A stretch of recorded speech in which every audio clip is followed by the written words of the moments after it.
안녕하세요. 토요미스테리 디바제시카입니다. 독일 남부의 작은 도시 퓨센.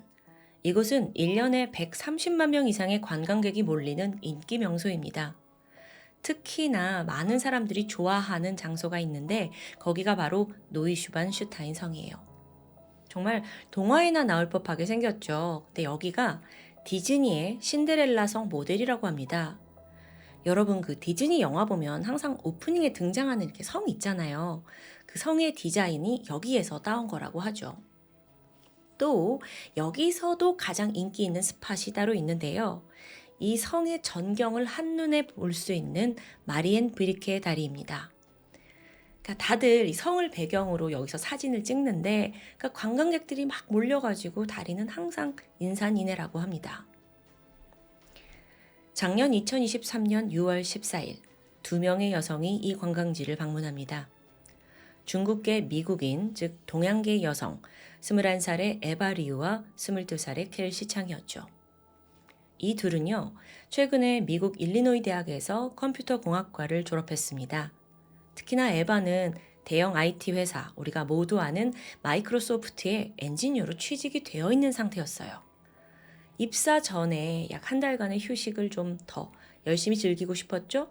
그래서 선택한 게 유럽 배낭여행이고요.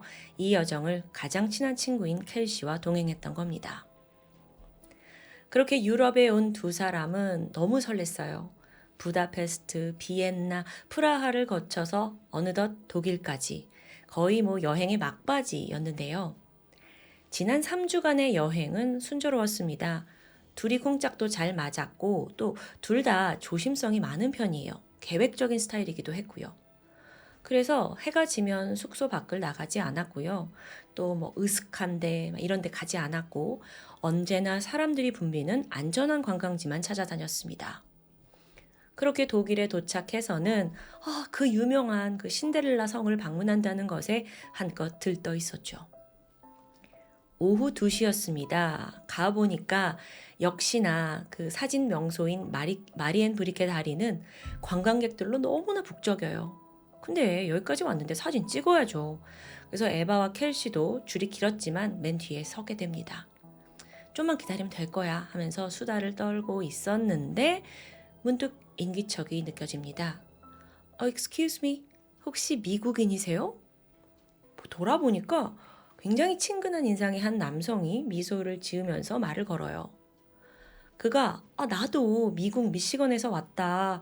혼자 독일 여행 중이다. 라고 소개를 했어요. 그러니까 이 에바 켈시가 영어를 막 하고 있으니까 그게 반가워서 인사를 한 거죠. 당시 그는 캡모자를 쓰고 티셔츠에 청바지를 입은 평범한 청년이었습니다. 그의 정체는 31살의 남성 트로이 볼링. 왜 외국에서 한국 사람 만나면 더 반갑잖아요. 그렇게 이 셋도 어느새 자연스럽게 대화를 이어갔죠. 대화의 주제는 주로 유럽 여행에 관한 것이었습니다. 나 여기 갔는데 너무 좋더라. 넌 어디 갔었냐? 와, 진짜 그러냐? 나 다음에 여기 갈 거다. 근데 그렇게 대화가 이어지던 중 좀 들어보니까 이 트로이는 두 사람보다 훨씬 더 이 지역에 대해서 잘 알고 있는 것 같더라고요. 그러던 중 트로이가 솔깃한 제안을 했죠. 사실 자기만 알고 있는 숨겨진 사진 스팟이 있는데 너네를 데려가 주겠다는 거예요. 보통 여성 여행객들은요, 본능적으로 낯선 남성의 이런 제안을 경계합니다. 하지만 그때는 환한 대낮이었어요. 2시니까요. 또 주변에 관광객들이 북적이는 공공장소였고요. 다들 웃고 떠들고 또 핸드폰 들고 사진 찍고 있고 이런 분위기 속에서 에바와 켈시도 경계가 다소 느슨해졌습니다. 괜찮지 않을까? 거기 가면 좀 좋은 사진 찍을 수 있지 않을까? 그래도 두 사람이 망설이는 듯하자 트로이가 재차 설득합니다. 진짜 거기 가면 이 다리보다 훨씬 한적해서 성을 배경으로 너무나도 멋진 사진을 남길 수 있다고 말이죠. 결국 두 여성은 그래요, 같이 가봐요. 트로이의 제안을 승낙합니다. 이후 세 사람이 향한 곳은 그 다리로부터 조금 떨어진 오솔길이었어요. 그 오솔길을 따라서 가게 된 거죠. 근데 그 사진 스팟으로 가는 길이 생각보다 좀 험난하더라고요. 에바와 켈시는 바위길이 이제 미끄러워가지고 몇 번 넘어질 뻔하기도 했고요. 가다 보니까 이게 나오질 않아. 생각보다 먼 거야. 어느덧 둘은 좀 지쳐갔고, 야, 이 정도면 우리 되지 않았냐? 그냥 돌아가자. 그래서 트로이한테 저희 사진 포기할게요. 그냥 돌아갈래요. 라고 설득을 합니다. 하지만 웬일인지 트로이는 아까보다 강경했죠. 조금만 더 가면 된다. 거의 다 왔는데 너무 아깝다는 거예요. 그냥 빨리 걷자는 거죠. 그렇게 둘은 다시 걷기 시작합니다. 2시 40분 이윽고 셋은 목적지에 도착했습니다. 와보니까 정말 트로이 말처럼 신데렐라 성이 한눈에 내려다 보이는 너무도 멋진 곳이었어요. 앞서 걸어가던 켈시가 오길 너무 잘했다. 아주 힘들긴 했는데 역시 사진 빨리 찍어야지 하면서 잠시 숨을 고르고 있는데 순간 비명소리가 들렸습니다. 에바의 목소리예요. 황급히 돌아보니까 쓰러진 에바 그리고 그녀의 몸 위에 트로이가 올라타 있는 게 보였습니다. 에바의 목을 막 강하게 조르고 있어요. 에바는 발버둥 치면서 안간힘 쓰고 있고요. 켈시가 당황해서 당장 트로이에게 달려들었죠. 하지만 20대 여성의 힘으로 이 성인 남성을 제압하기가 쉽지 않습니다. 한편 밑에서 목이 졸리던 에바가 어느덧 힘이 빠지는데 그걸 느꼈는지 트로이가 일어나요. 그리고 이번엔 켈시에게 다가가 목을 조릅니다.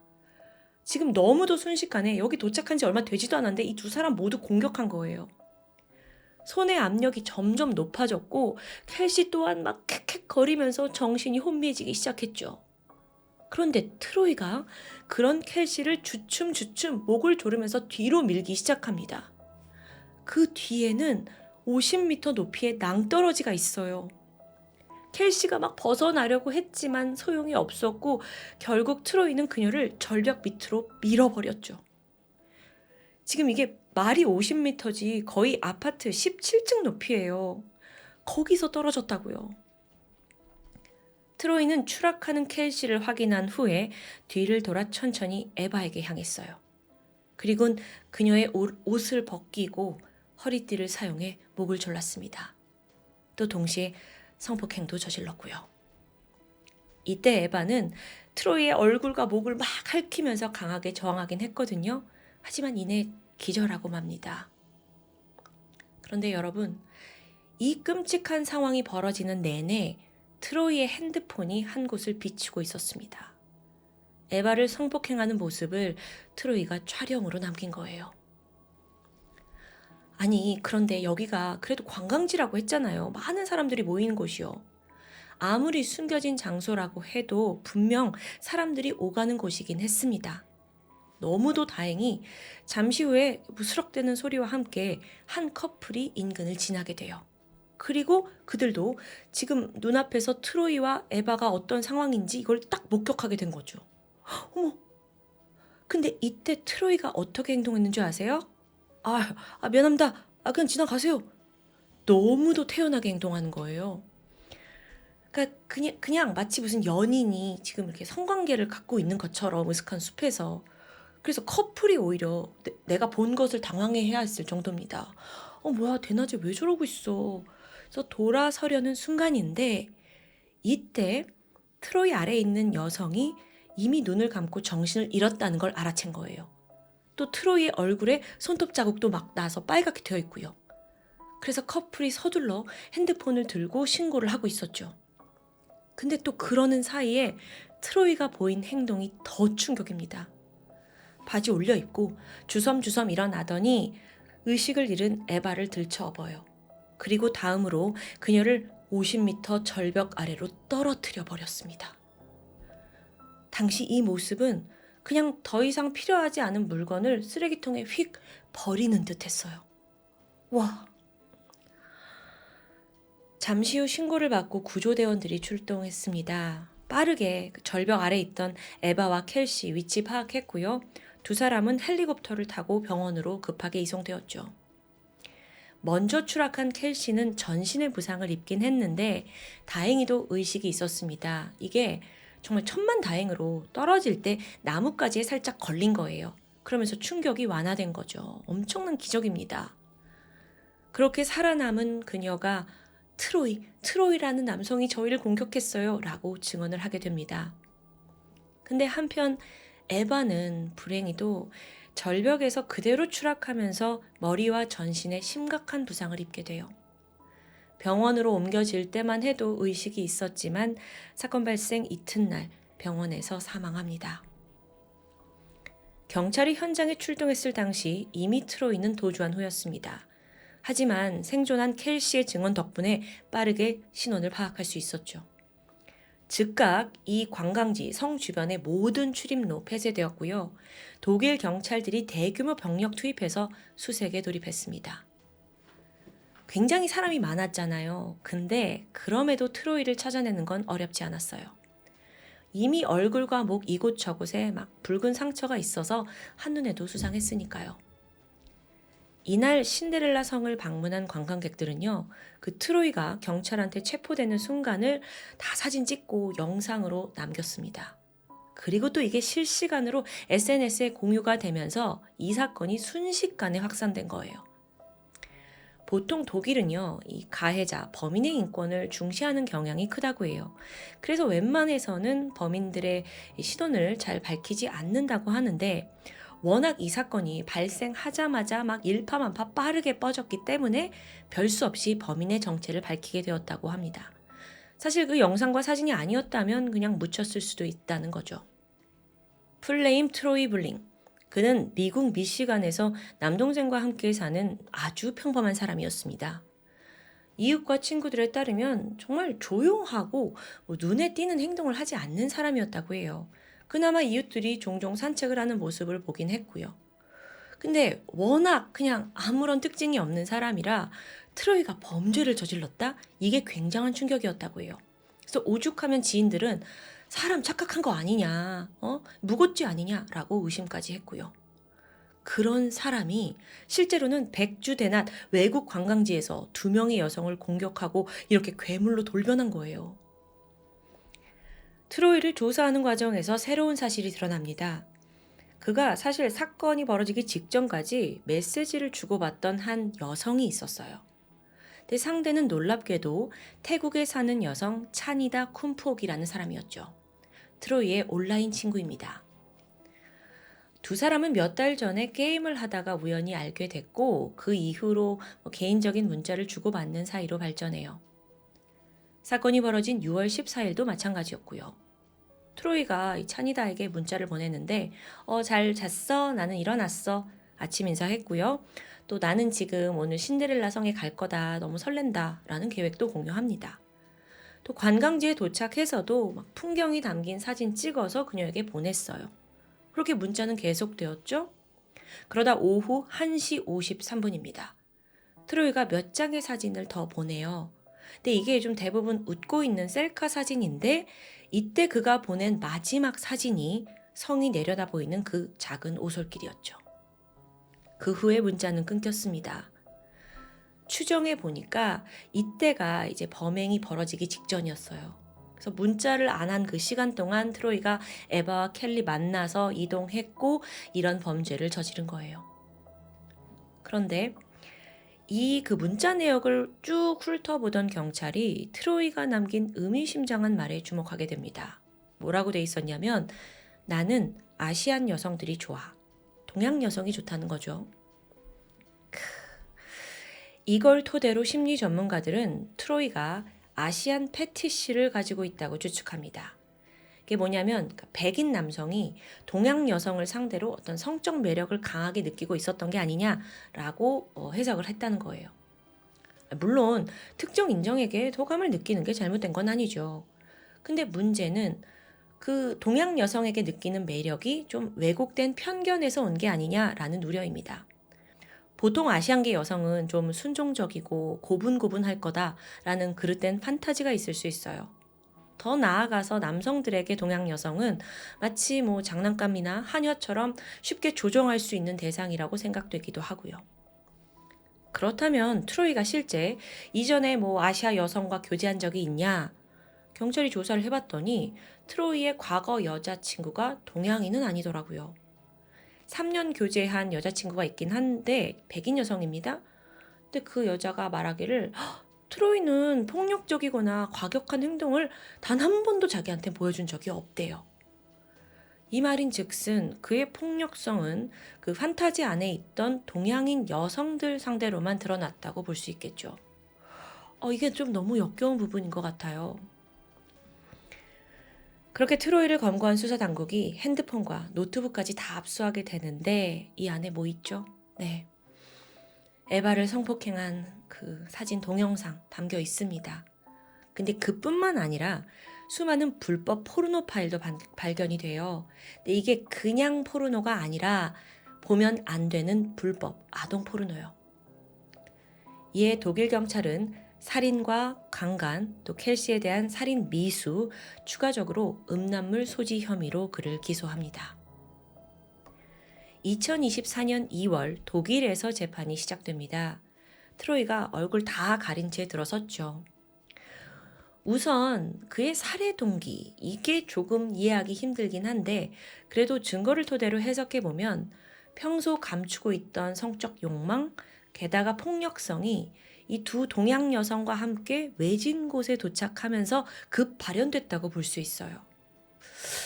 요즘 참 이런 범죄가 많이 보이는데요. 평범하던 사람이 순간 돌변해서 살인자가 되는 이런 황당한 케이스요. 애초부터 독일에 온 게, 유럽에 온 게 살인을 목적으로 한 여행도 아니었습니다. 그런데 범죄가 가능한 환경이 되자마자 절벽에서 떨어뜨리고 어떻게 강간을 하는 이런 짓을 저지를 수 있을까요? 자, 상황이 이렇다 보니 검찰 측에서도 트로이가 분명 쉽게 유죄를 인정하지 않을 거라고 예상했습니다. 근데 뜻밖의 순순히 그가 시인을 해요. 사실 이것도 알고 보니 좀 배경이 있었죠. 만약에 트로이가 독일에서 유죄를 받을 경우 그는 그대로 독일에 구금됩니다. 근데 이곳 교도소 시스템이 미국보다 훨씬 쾌적하고 환경이 좋다고 해요. 물론 교도소마다 좀 다를 수는 있지만 예를 들어서 독일에선 한 방에 수감 인원이 많아야 2명 정도고 또 교도소 내에서 어떤 업무를 하면 수당도 꼬박꼬박 받을 수 있습니다. 그걸로 매점 가서 원하는 것도 살 수 있고요. TV도 볼 수 있고 컴퓨터도 가능합니다. 우스갯소리로 웬만한 원룸보다 낫다라는 말이 있을 정도래요. 아마 트로이는 짱구를 굴렸을 거예요. 지금 살인에 강간에 아동 포르노 관련 혐의까지 있어서 이거 미국으로 내가 돌아가 봤자 험난한 생활만 있을 뿐이다. 그러면 차라리 독일에 있는 게 낫다고 선택을 한 거죠. 재판의 최종 진술에서 그는 자신의 행동을 내가 너무 후회하고 있습니다. 이런 말을 내뱉었어요. 피해자와 유가족들에게도 사과했고요. 하지만 검찰은 저거 진심으로 반성하는 게 아니라 감형을 받기 위한 전략이다 라고 맹비난했습니다. 결국에 독일 재판부는 트로이에게 종신형을 선고합니다. 근데 이게 말이 종신형이지 이조차도 독일에선 15년이 지나면 가석방을 신청할 수 있다고 해요. 즉, 이 독일의 편안한 감옥에서 15년만 조용히 버티면 그에게 자유가 주어지는 거죠. 이 소식을 듣게 된 유가족 뿐만 아니라 미국인들조차 모두 분노했습니다. 자국민 2명을 살해했는데 어떻게 미국식으로 처벌받지 않고 독일에 구금이 되냐. 말도 안 된다는 거예요. 그래서 당장 트로이 소환해서 미국 법대로 하자라는 목소리가 높아집니다. 근데 이게 무슨 사정인지 모르겠는데 어쨌든 트로이의 미국 송환은 현재 계획되어 있지 않습니다. 그는 독일의 교도소에서 얌전히 생활을 하고 있습니다. 한편 피해자 에바의 시신은 미국으로 돌아왔습니다. 아시다시피 여기엔 천문학적인 돈이 들어가요. 근데 다행히 사람들의 기부가 이어졌고 그렇게 고국에 돌아와서 가족의 품 안에서 잠들게 됐죠. 또한 사건의 다른 피해자 켈시는 사건 이후에 엄청난 트라우마에 시달렸습니다. 조금씩 건강을 찾고 일상으로 돌아가려고 노력하고 있다고 전해집니다. 신데렐라 성이라고 불리는 유명 관광지에서 벌어진 강간과 살인. 동화 속의 신데렐라는 꿈에 그리던 왕자님을 만나 행복한 삶을 살아갑니다. 하지만 오늘 사건의 피해자들은 결국 애초부터 신데렐라를 꿈꾸던 사람은 아니었죠. 오히려 자신의 능력과 힘으로 멋진 미래를 그리고 있었는데요. 소중한 그녀들의 꿈을 추악한 범인이 짓밟아 버린 것이 너무도 화가 나고 분노가 치미는 사건이었습니다. 지금까지 토요미스테리 디바제시카입니다. 안녕하세요. 토요미스테리 디바제시카입니다. 미국 남부 테네시 녹스빌, 산으로 둘러싸인 이 작은 마을에 위치한 센트럴 고등학교에서는 매주 금요일마다 전교생이 모이는 성대한 풋볼 게임이 열립니다. 참고로 미국에서 풋볼 게임은 마치 한국 사람들이 한일전에 열광하듯 아주 엄청난 인기를 끄는 스포츠죠. 센트럴 고등학교 역시 마찬가지였습니다. 그 중에 풋볼 게임의 꽃이라고 불리는 치어리딩, 이게 시작되면 환호성이 더 커지는데요. 그 가운데 아주 열정적으로 치어리딩을 하는 바로 이 소녀는 엠마 워커. 학교 치어리딩 팀에서 유일한 신입생이었는데 어릴 때부터 체조를 했기 때문에 그 능력을 인정받아서 당당하게 팀에 합류하게 되죠. 보시다시피 눈에 띄는 예쁜 외모와 또 성격도 유쾌해서 항상 주변에 밝은 에너지를 내뿜는 소녀였습니다. 그런 엠마의 꿈은 아동병실 간호사. 실제로 주말마다 지역 병원에서 봉사활동을 했을 만큼 마음도 착한 아이였죠. 그런 엠마에게 어느 날 사랑이 찾아왔습니다. 바로 학교 풋볼팀의 에이스 라일리 골. 엠마보다 2살이 많았던 라일리는 건장한 체격에 풋볼도 잘하고 비디오 게임을 좋아하던 학교에서 인기 많던 소년이었죠. 보면 에이스 선수와 예쁜 신입생 치어리더의 만남입니다. 마치 하이틴 영화의 소재 같은 그런 이야기인데 전교생이 부러워하는 커플로 금방 주목받게 됩니다. 라일리와 엠마는 함께 파티를 즐기기도 하고 캠핑도 가면서 로맨틱한 관계를 쌓아가죠. 그런데 시간이 갈수록 둘의 관계가 어딘가 묘하게 어긋나기 시작합니다. 이게 라일리가 엠마에게 지나치게 집착을 하면서부터인데요. 우선 라일리는 엠마가 자기 외에 다른 친구들과 어울리는 걸 극도로 싫어했습니다. 그러면서 엠마의 옷차림까지 지적하기 시작했고 또 엠마가 알바를 하는 날에는 끝날 때까지 그녀의 일터 주차장에서 기다리고 있기도 했고요. 좀 부담스럽죠. 이게 애정과 친절의 도를 조금씩 넘는 것처럼 보였습니다. 결국 두 사람은 다툼이 잦아졌고 그럴수록 라일리는 엠마에게 욕설을 하기도 하고 심지어 너가 날 떠나면 죽여버리겠다 라는 협박까지 튀어나오게 되는데요. 그러던 중 우연히 두 사람의 위태로운 관계를 알게 된 엠마의 부모님이 딸한테 라일리와 헤어지라고 조언합니다. 근데 그마저도 쉬운 일이 아니죠. 라일리가 너가 나랑 헤어지면 나는 견딜 수 없고 목숨을 끊을 거다 라는 협박까지 했던 겁니다. 엠마는 마음이 약한 소녀였기 때문에 차마 불만이 있었지만 라일리를 떨쳐낼 수가 없던 거죠. 그렇게 두 젊은 커플이 만남과 이별을 반복하던 어느 날 엠마의 부모님이 극단적인 방법을 선택하게 돼요. 딸의 휴대전화를 압수해버리죠. 그러면서 시기가 맞물려서 라일리가 먼저 고등학교를 졸업했고 두 사람은 자연스럽게 멀어지는 듯 했는데 아니었습니다. 사실 라일리는 엠마와 계속 연락을 주고받고 있었어요.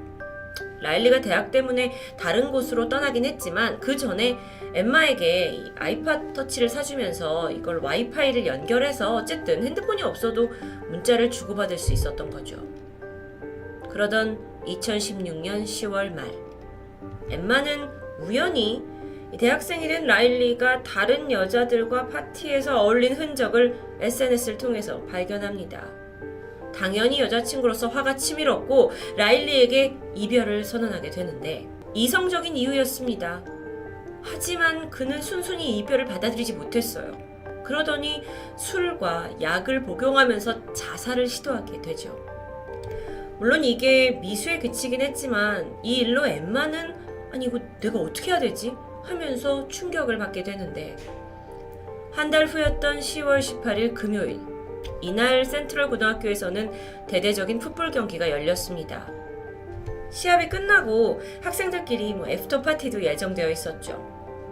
당시 공식적으로 엠마는 라일리와 헤어진 상태, 그렇다 보니까 엠마의 부모님도 경계를 풀고 오랜만에 딸이 파티에 참석하는 걸 허락하게 되는데요. 그렇게 친구의 집에서 한참 즐거운 시간을 보내던 밤 11시 30분. 엠마의 핸드폰에 모르는 번호로 심상치 않은 문자가 도착합니다. 네가 내 말을 듣지 않으면 나는 네가 사랑하는 사람들을 해칠 거야. 문자에는 친구 집에서 파티를 하고 있는데 밖으로 나와라 라고 요구를 하고 있어요. 근데 엠마는 이게 본능적으로 라일리나 또 친구들이 뭔가 나를 붙잡으려고 이렇게 장난을 치는 거다라고 느꼈고 대수롭지 않게 행동했죠. 그런데 협박 문자는 계속됩니다. 심지어 마지막 문자는 그 집 밖에 나가봐라. 시체가 있을 거다 라는 끔찍한 내용까지 있었습니다. 그러니까 엠마가 잔뜩 겁이 났고 결국 친구 몇 명과 함께 혹시나 하는 마음으로 주변을 살펴보는데요. 근처 수풀에서 엎드려서 쓰러져 있는 한 남성이 발견됩니다. 놀랍게도 라일리였죠. 다행히 그는 의식이 있었습니다. 하지만 자기가 여기 왜 쓰러져 있는지 기억을 못하는 듯 했어요. 그러면서 분명한 건 누군가 내 머리를 둔기로 내려쳤고 납치를 해서 여기로 데려왔다고 말하는데, 근데 이상합니다. 경찰에 신고를 하는 게 당연한데 친구 노아라는 사람한테 전화를 걸어서 잠시 후 데리러 온 노아와 함께 그 자리를 뜨게 되죠.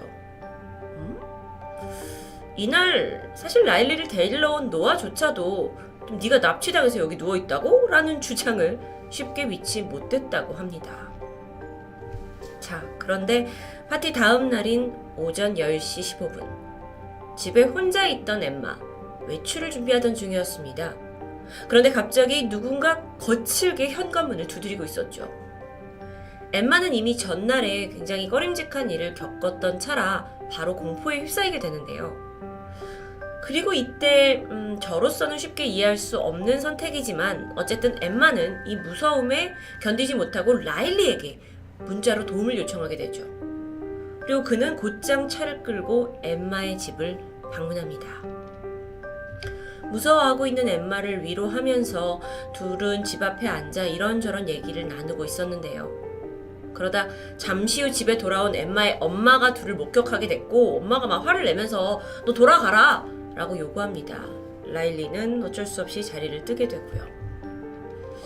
어쩌면 고등학생 소녀였던 엠마에게 최근 며칠 사이에 벌어진 이 모든 일은 좀 혼란스러웠을 수도 있습니다.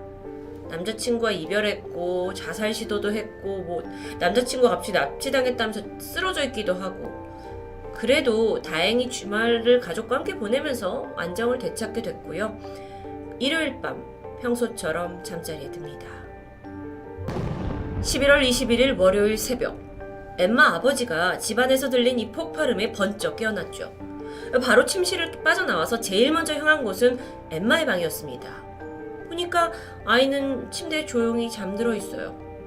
이상하다 싶어서 거실과 주방 곳곳을 살펴봤지만 이상한 점은 없었습니다.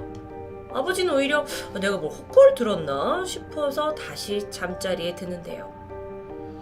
다음날 아침 6시, 가장 먼저 기상을 한 엄마가 딸을 깨우기 위해 엠마 방으로 향했습니다. 평소 일어나 하면 한 번 이름 부르면 바로 깨어나는 아이인데 그날은 몇 번을 불러도 미동이 없었죠. 이상함을 느낀 엄마가 침대로 다가가서 이불을 걷어냈고, 이때 딸의 혀가 입 밖으로 나와 있는 장면을 목격합니다. 엠마는 숨을 쉬지 않고 있었고 몸은 차가웠습니다. 즉각 신고를 받은 경찰과 구급대원들이 도착을 했는데 엠마는 안타깝게도 이미 사망한 상태였죠.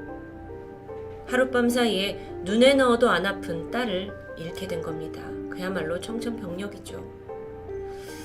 그런데 엠마는 어떻게 사망하게 된 걸까요? 자살? 또는 수면 중에 호흡곤란? 경찰은 수사에 착수를 했고 이내 엠마의 방에서 그리고 벽에서 볼펜 정도 크기의 총알 구멍 1개를 찾아냅니다.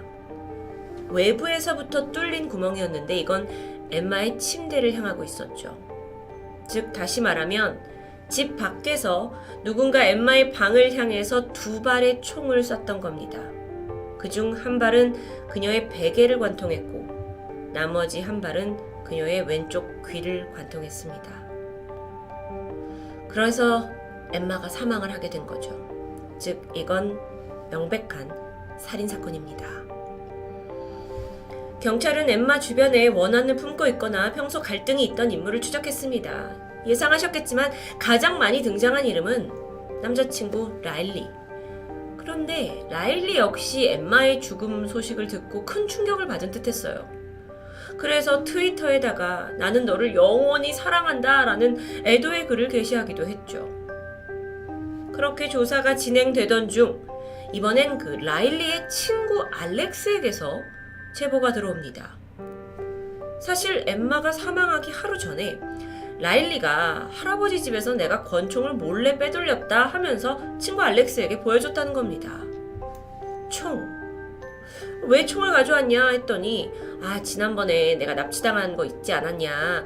그때 이래로 나는 나 자신을 좀 보호해야 될 것 같다 라고 설명을 했다 하지만 사실 친구들은 일단 총이라는 거가 두려웠고 또 그 자살 시도가 있었기 때문에 얘가 또 이상한 생각을 하는 거 아닌가 라고 우려하던 참이었습니다.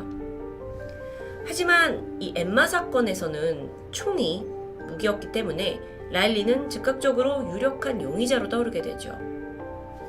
경찰에서 그는 나는 그날 그 친구 노아랑 시간을 같이 보냈다 라고 진술했습니다.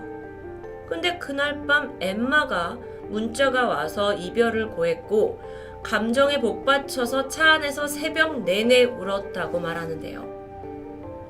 이때 경찰이 그러면 너 할아버지네에서 가져온 권총은 어디 있냐 라고 묻자 라일리가 무슨 소리냐 나는 총을 소지한 적이 없다라고 강력히 반박합니다.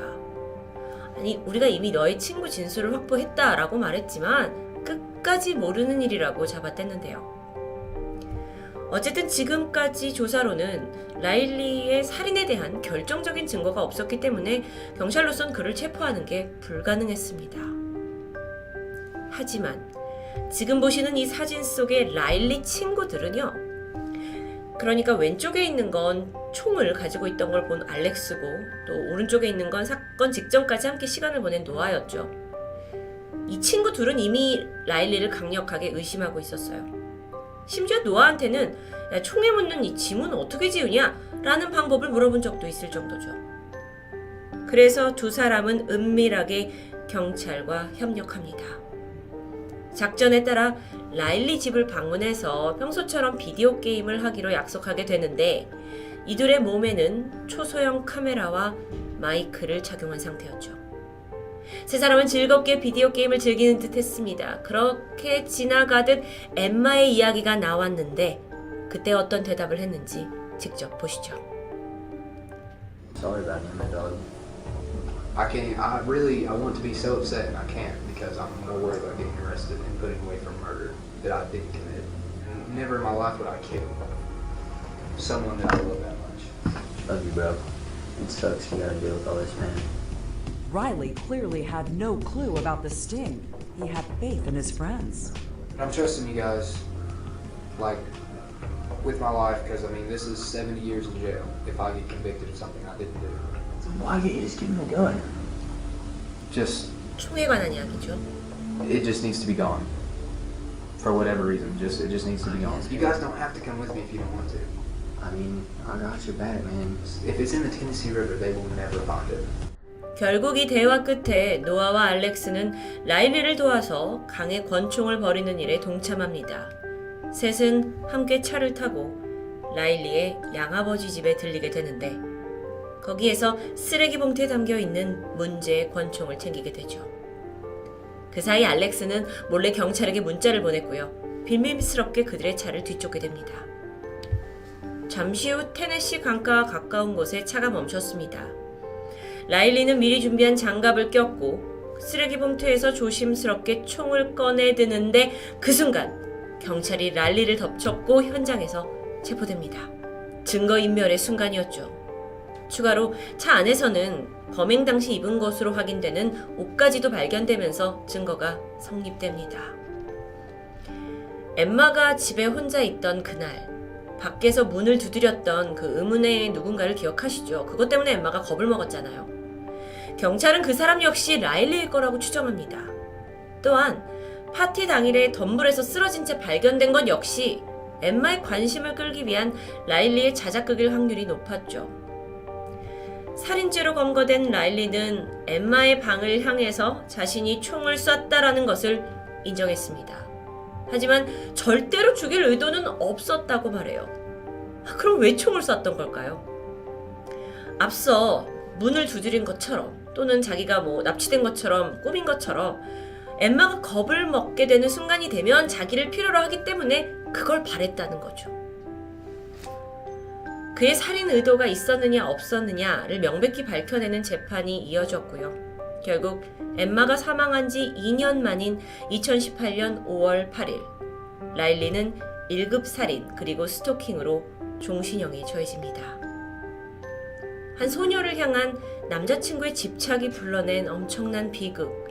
이건 결코 사랑이라는 이름을 붙일 수도 붙여서도 안 되는 추악한 욕망에 불과했습니다. 한편 사랑하는 딸을 잃은 엠마의 부모님은 젊은 커플들에게 이런 경고를 남겼는데요. 당신의 남자친구 혹은 여자친구가 당신을 어딘가에 가지 못하게 하거나 무언가를 입지 못하게 하거나 누군가를 만나지 못하게 한다면 그건 더 이상 정상적인 관계가 아닙니다. 토요미스테리 디바제시카였습니다.